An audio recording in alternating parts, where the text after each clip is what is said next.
사평역 임철우 단편소설.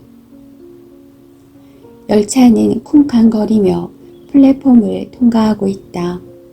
차 내부의 불빛과 승객들의 미라 같은 형상들이 꿈속에서 보듯 현란한 흔적으로 반짝이다가 이내 사라져 버리고 말았다. 사위는 아까처럼 다시금 고요해졌고 창 밖으로 칠흑의 어둠이 잽싸게 제 자리를 찾아 들어온다. 열차가 사라진 어둠 저편에서 늙은 역장의 손전등 불빛이 휘적휘적 걸어오고 있는 게 보인다.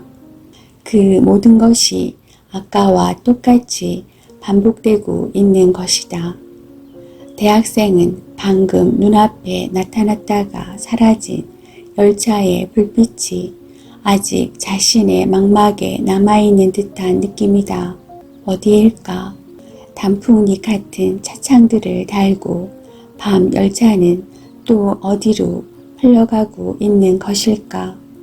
그것이 마지막 가 닿는 곳은 어디쯤일까? 그런 뜻없는 질문을 홀로 던지며 청년은 깊숙이 가라앉은 시선을 창밖 어둠을 향해 던지고 있다. 사람은 누구도 입을 열지 않는다. 대합실 벽에 붙은 시계가 도착 시간을 1시간 반이나 넘긴 채 꾸준히 제깍거리고 있었지만 누구 하나 눈여겨보는 사람은 없다. 창 밖엔 싸륵싸륵 송이송이 쌓여가고 유리창마다 흰 보랏빛 성에가 톱밥 난로의 불빛을 은은하게 되비추어 내고 있을 뿐 사람들은 약속이나 한 듯 말을 잊었다. 어쩌면 그들은 열차를 기다리고 있다는 사실조차 망각하고 있는 것인지도 모른다. 중년 사내는 담배를 입에 문 채 성냥불을 당기려다 말고 멍하니 난로의 불빛을 들여다보고 있다. 노인을 안고 있는 농부도 대학생도 쭈그려 앉은 아낙네들도 서울 여자도 머플러를 쓴 춘심이도 저마다의 손바닥들을 불빛 속에 적셔두고 망연한 시선을 난로 위에 모은 채 모두들 아무 말도 하지 않았다. 저만치 홀로 떨어져 앉아있는 미친 여자도 지금은 석고상으로 고요히 정지해 있다. 이따금 노인의 기침 소리가 났고 난로 속에서 톱밥이 톡톡 튀어올랐다. 산다는 게 대체 무엇이간디. 불현듯 누군가 나직이 내뱉었다. 그러자 사람들은 그 말꼬리를 붙잡고 저마다 곰곰이 생각해보기 시작한다. 정말이지 산다는 게 도대체 무엇일까? 중년 사내에겐 산다는 일이 그저 벽돌담 같은 것이라고 여겨진다. 햇볕도 바람도 흘러들지 않는 폐쇄된 공간. 그곳엔 시간마저도 아무런 흔적을 남기지 않는다. 마치 이 작은 산골 간이역을 빠른 속도로 무심히 지나쳐 가버리는 특급 열차처럼 사내는 그 열차를 세울 수도 탈 수도 없다는 것을 잘 알고 있다. 그러면서도 여전히 기다릴 도리밖에 없다는 것. 그것이 바로 앞으로 남겨진 자기 몫의 삶이라고 사내는 생각한다. 농부의 생각엔 삶이란 그저 누가 뭐래도 흙과 일뿐이다. 계절도 없이 쳇바퀴로 이어지는 노동. 농한기라는 겨울철마저도 용자금 상환과 농약값이며 비료값으로부터 시작하여 중학교에 보낸 큰 아들놈의 학비에 이르기까지 이런저런 걱정만 하다가 삶이란 필시 등뼈가 휘도록 일하고 근심하다가 끝내는 늙고 병들어 죽는 것이라고 여겨졌으므로 드디어 어려운 문제를 풀어냈다는 듯이 농부는 한숨을 길게 내쉰다. 서울 여자에겐 돈이다. 그녀가 경영하고 있는 음식점 출입문을 들어서는 사람들은 모조리 그녀에겐 돈으로 보인다. 어서 오세요. 입에 붙은 인사도 알고 보면 손님에게가 아니라 돈에게 하는 말일 게다. 식사를 마치고 나가는 손님들에게 결코 안녕히 가세요 라는 말은 쓰지 않는다. 또 오세요다. 그녀는 가난을 안다. 미친 듯 돈을 벌어서 가랑이를 찢어내던 어린 시절의 배고픈 기억을 보란듯이 보상받고 싶은 게 그녀의 욕심이다. 그녀는 두 아들을 끔찍히 사랑했다. 소중한 두 아들과 또 그들을 행복하게 만드는 데에 쓰여질 돈, 그 두 가지만 있으면 과부인 그녀의 삶은 그런대로 만족할 것도 같다. 춘심이는 애당초 그런 골치 아픈 얘기는 생각하기도 싫어진다. 산다는 게 뭐 별것일까?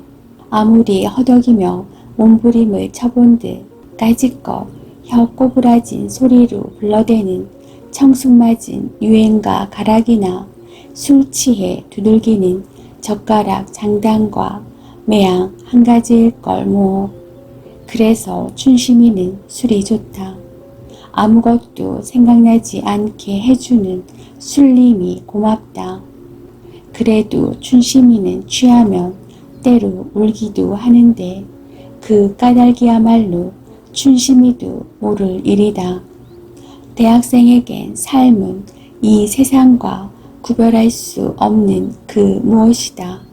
23세 나이인 그에게는 세상 돌아가는 내력을 모르고, 아니 모른 척하고 산다는 것은 절대로 용서할 수 없다.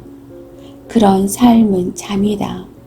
마치 상태에 빠져 흘려보내는 시간일 뿐이라고 청년은 믿고 있다.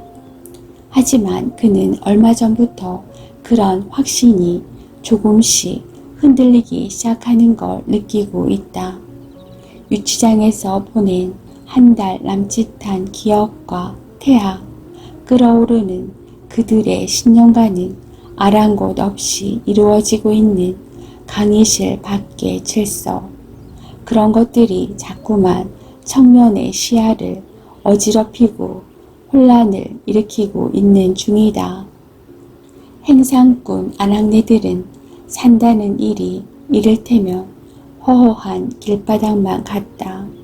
아니면 꼭두 새벽부터 장사치들이 때로 엉켜 아우성치는 시장에서 허겁지겁 보따리를 꾸려나와 때로는 시골 장터로 혹은 인적 뜸한 산골 마을로 돌아다니며 역시 자기네 처지보다 나을 것이라곤 눈꼽만큼도 없는 시골 사람들 앞에서 거짓말, 참말 다 발라가며 펼쳐놓는 그 싸구려 옷가지 같은 것인지도 모른다.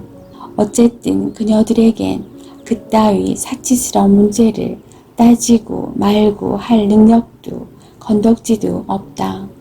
지금 아낙네들의 머릿속엔 아이들에게 맡겨둔 채로 떠나온 집 생각으로 가득 차 있다. 어린 것들이 밥이나 제때에 해먹었을까? 연탄불은 꺼지지 않았을까?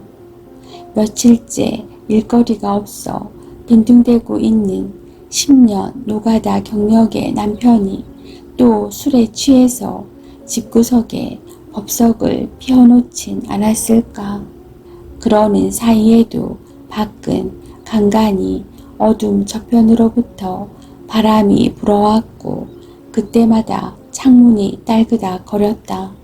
전신주 끝을 물고 윙윙대는 바람소리, 싸륵싸륵 눈발이 흩날리는 소리, 난로에서 톡톡 튀어오르는 톱밥, 그런 크고 작은 소리들이 간헐적으로 토해내는 늙은이의 기침 소리와 함께 대합실 안을 채우고 있을 뿐 사람들은 각기 골똘한 얼굴로 생각에 빠져있다. 사평역을 경유하는 야간 완행열차는 2시간을 연착한 후에야 도착했다.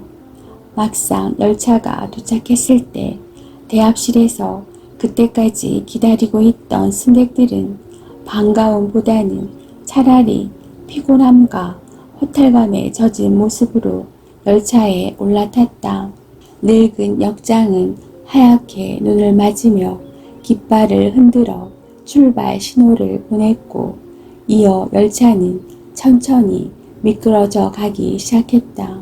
얼핏 누군가가 아직 들어가지 않고 열차 난간에 기대어 서 있는 게 보였다. 고개를 반쯤 숙인 채 난간 손잡이에 위태로운 자세로 기대어 있는 청년의 모습이 역장은 왠지 마음에 걸렸다. 이내 열차는 어둠 속으로 길게 기적을 남기며 사라져 버렸다. 한동안 열차가 달려가 버린 어둠 저편을 망연히 응시하고 서 있던 늙은 역장은 옷에 금방 수북이 쌓인 눈을 털어내며 대합실로 들어섰다. 난로를 꺼야 하기 때문이었다. 거기서 역장은 뜻밖에도 아직 기차를 타지 않고 남아있는 한 사람을 발견했다. 미친 여자였다. 지금껏 난로 곁에 가지 않았던 유일한 사람이었던 그녀는 이제 난로를 독차지한 채 아까 병든 늙은이가 앉았던 의자에 비스듬히 앉아 잠들어 있었다. 그녀의 집이 어디며 또 어디서 왔는지 역장은 전혀 모른다. 다만 이따금 그녀가 이 마을을 찾아왔다가는 열차를 타고 떠나곤 했다는 정도만 기억할 뿐이었다. 오늘은 왜 이 여자가 다른 사람들을 따라 열차를 타지 않았을까 하고 역장은 의아하게 생각했다. 그 여자에겐 갈 곳이 없었을지도 모른다. 그녀에게 있어서 출발이란 것은 이 하룻밤, 아니 단 몇 분 동안이나마 홀로 누릴 수 있는 난로의 따뜻한 불기만큼의 의미조차도 없는 까닭이리라. 역장은 문득 그녀가 걱정스러웠다. 올겨울 같은 혹독한 추위에 아직 얼어 죽지 않고 여기까지 흘러들어 왔다는 사실이 신기했다. 꿈이라도 꾸는 중인지 때국물에 젖은 여자의 입술 한 귀퉁이엔 보일락 말락 웃음이 한 조각 희미하게 남아있었다. 이거 참 난처한 걸 난로를 그대로 두고 갈 수도 없고. 하지만 결국 역장은 김씨를 깨우러 가기 전에 톱밥을 더 가져다가 난로에 부어줘야겠다고 생각하며 천천히 사무실로 돌아가고 있었다. 눈은 밤새 내내 내릴 모양이었다.